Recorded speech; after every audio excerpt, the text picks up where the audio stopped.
The 2024 sales season kicks off with the Tattersalls Cheltenham January sale, which saw 23 lots catalogued to go through the ring, including winning pointers on either side of the Irish Sea.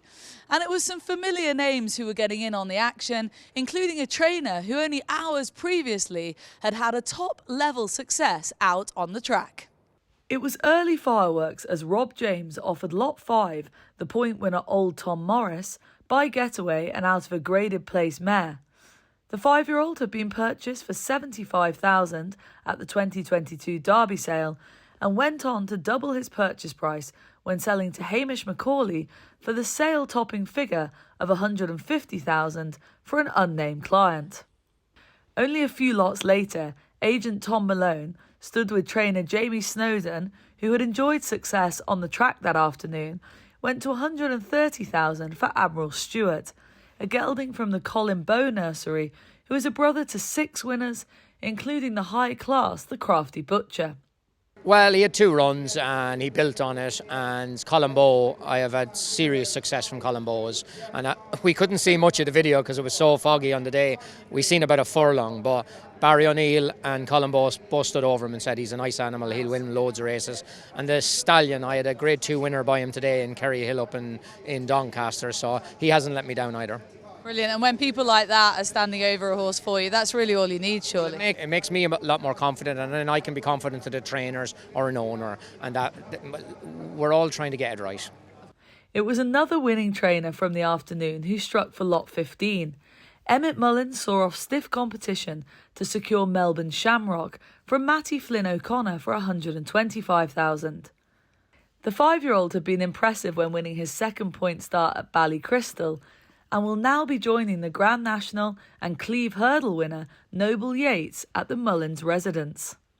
He had a big performance, I thought, in the point last weekend, and he was the main one I'd asked was after coming here.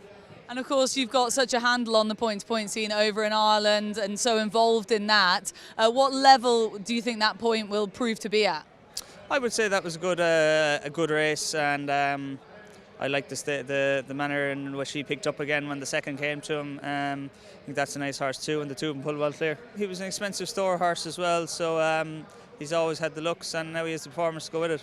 I nailed Melbourne Shamrock after a late uncle of mine, so I went to Australia back in 2007 and 8, and I stayed with my uncle Sean McIntyre, who founded the Melbourne Shamrocks basically in 2005. He emigrated to Australia in the late 80s, to start a new life over there, and the impact he had on the Irish community in Melbourne was phenomenal, and I got to witness that. And he passed away a couple of years ago from cancer and I decided to name this horse in his honour, Lot 1 saw a great result for Ray Devereaux, whose See To It made sure the sale got off to a great start, with Kim Bailey pushing to $120,000 to secure the gelding, who had showed a great attitude to finish second in a bumper at Punchestown, behind the highly regarded Kish Bank. I would not leave him go for less than 100,000, but it was lovely that Mr. Bailey, he came and seen him 3 times and he loved him, and I'm glad he got him because I think he's a very good trainer. He ran first time out in Thurles and he finished 4th, green, very green. I loved the sire affinity, and I was absolutely, from day one, I was absolutely delighted with him. And he's one of the nicest horses I ever had anything to do with. He's as quiet as a mouse. I'd won 120,000 all down at 120. Kim Bailey, thank you very much, 120 buys.